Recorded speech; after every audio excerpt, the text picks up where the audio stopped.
Assalamualaikum warahmatullahi wabarakatuh. Halo teman-teman semuanya. Pada video kali ini saya akan membahas mengenai geometri transformasi. Yuk kita simak video kali ini.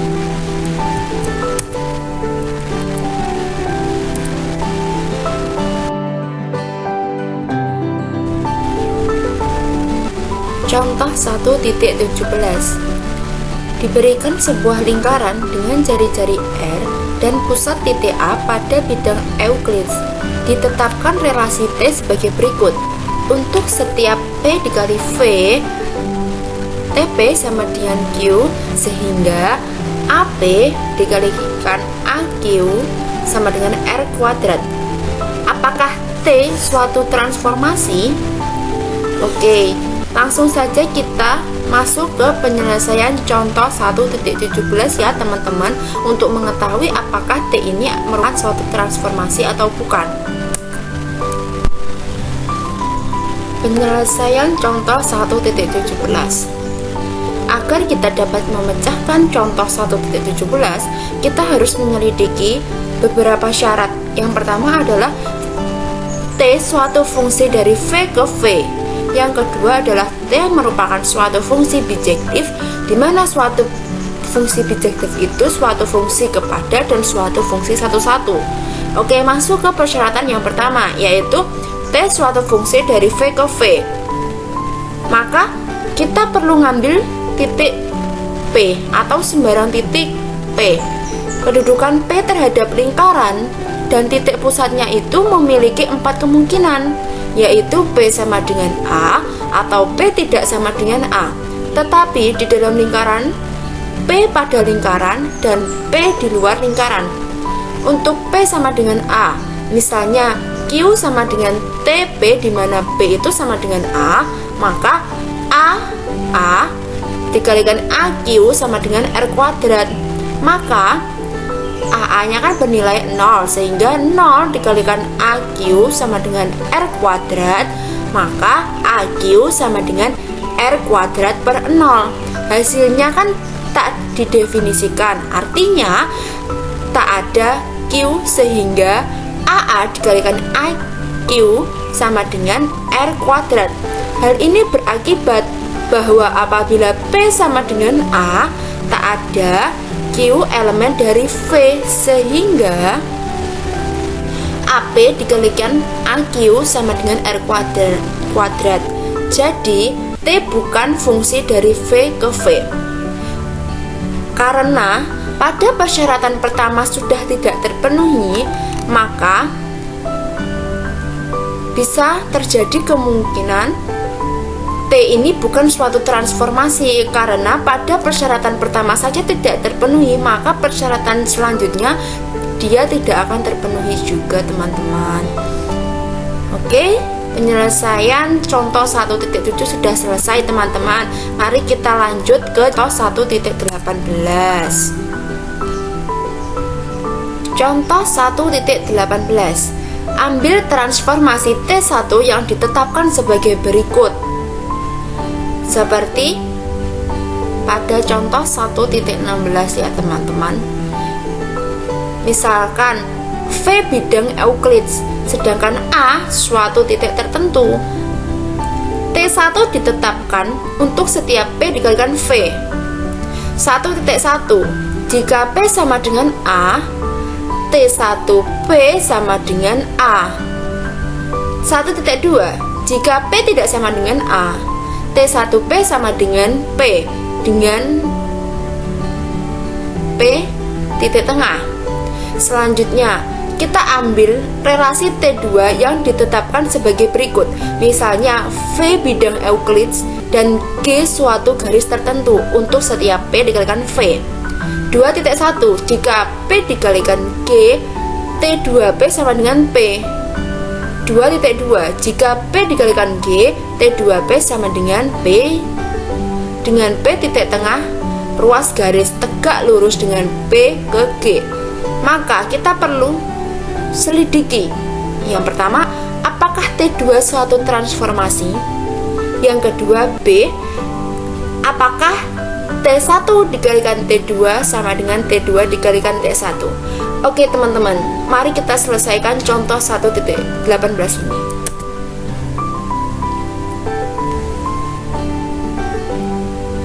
Nah, agar kita sampai pada suatu pemecahan masalah pada contoh 1.18 ini benar, maka kita perlu menyelidiki teman-teman seperti pada contoh 1.17 pada menit-menit sebelumnya ya teman-teman, yaitu yang pertama kita perlu selidiki adalah apakah T2 merupakan fungsi dari V ke V.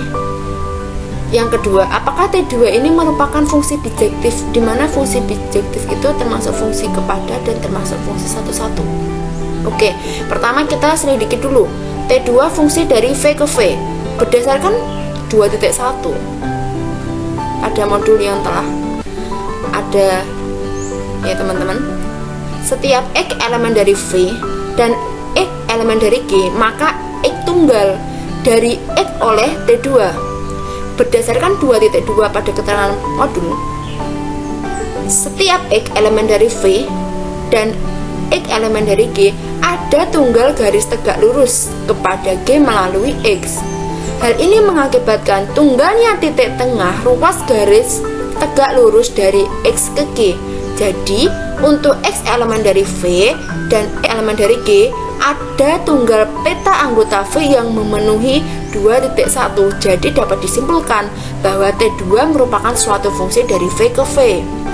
Oke, syarat pertama sudah terpenuhi. Mari kita buktikan syarat yang kedua, yaitu T2 fungsi bijektif. Nah, dalam fungsi bijektif itu ada fungsi kepada dan fungsi satu-satu. Pertama kita buktikan dulu T2 ini merupakan fungsi kepada. Ambil sembarang Y elemen dari V.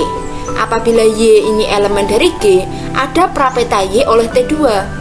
Apabila Y elemen dari G, ada tunggal garis tegak lurus G melalui Y. Misalnya himpunan N, G gabungan dari L. Akibatnya ada ruas garis NY. Hal ini kan mengakibatkan ada ruas garis NX sehingga Y elemen dari ruas garis NX dan ruas garis YN sama dengan ruas garis EY. Dari urutan ini ada X sehingga Y ruas garis YX itu tegak lurus dengan G dan Y itu sama dengan TX. Jadi dapat disimpulkan bahwa T2 merupakan fungsi kepada.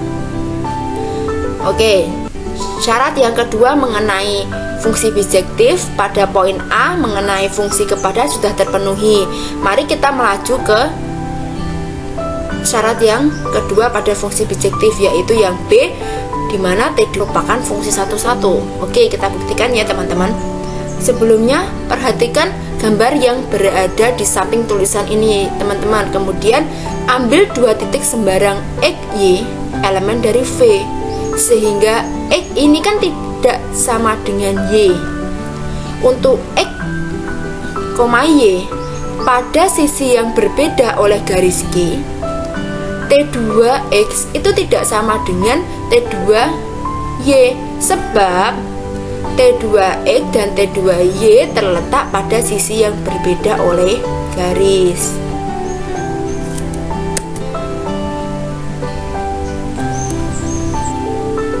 Nah, perhatikan gambar yang ada di sebelah kanan teman-teman. Untuk X, Y pada sisi yang sama dengan G dengan ruas garis XY itu tegak lurus dengan G. Karena ruas garis XY itu tegak lurus dengan G, maka jarak dari X ke G dengan jarak Y ke G itu berbeda. Akibatnya T2X tidak sama dengan T2Y, sebab jarak dari T2X ke G itu separuh jarak dari X ke G. Sementara itu jarak dari T2Y ke G separuh jarak dari Y ke G. Ya teman-teman. Kemudian setelah memperhatikan gambar pada bagian kanan, kita perhatikan gambar pada bagian kiri teman-teman. Untuk X, Y pada sisi yang sama oleh G, ruas garis XY ini tidak tegak lurus dengan G, ya kan? Hal ini kan mengakibatkan ada garis L melalui X tegak lurus G, dan garis M melalui Y itu tegak lurus dengan G, sehingga G itu sejajar dengan L.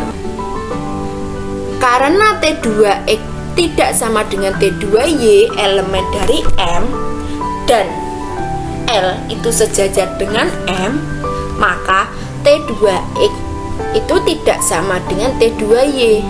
Jadi T2 ini dapat disimpulkan sebagai fungsi satu-satu teman-teman. Sehingga mengenai syarat kedua tentang T2 merupakan fungsi bijektif itu terpenuhi teman-teman, karena T2 ini termasuk fungsi kepadat dan termasuk fungsi satu-satu.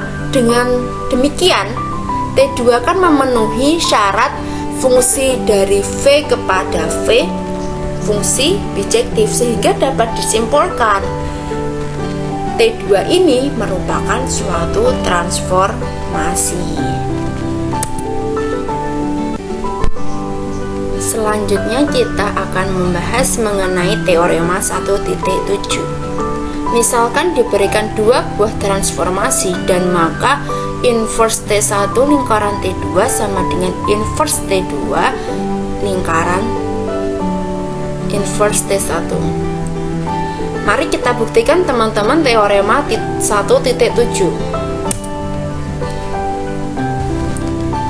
Pembuktian teorema 1.7. Inverse T2 lingkaran inverse T1, T1 lingkaran T2 sama dengan inverse T2 lingkaran inverse T1 lingkaran T1 lingkaran T2. Inverse T1 dengan lingkaran T1 bisa kita ubah menjadi epsilon, sehingga inverse T2 lingkaran epsilon lingkaran T2 sama dengan inverse T2 lingkaran T2 sama dengan epsilon. Hal itu bisa kita lakukan juga teman-teman pada T1 lingkaran T2 inverse T2 lingkaran inverse T1 sama dengan T1 lingkaran T2 lingkaran inverse T2 lingkaran inverse T1. Kita kan bisa mengubah teman-teman, T2 lingkaran T inverse T2 itu sama dengan epsilon, sehingga sama dengan T1 lingkaran epsilon lingkaran inverse T1 sama dengan T1 lingkaran inverse T1 sama dengan epsilon. Jadi kita dapat menyimpulkan inverse T2 lingkaran inverse T1 sama dengan T1 lingkaran T2 sama dengan inverse T2 lingkaran inverse T1 sama dengan epsilon. Maka inverse T2 lingkaran inverse T1 merupakan balikan dari transformasi T1 lingkaran T2. Akibatnya T1 lingkaran inverse T2 sama dengan inverse T2 lingkaran inverse T1, teman-teman. Nah, pembahasan kali ini mengenai contoh 1.17, contoh 1.18 mengenai teorema 1.7 sudah selesai ya teman-teman.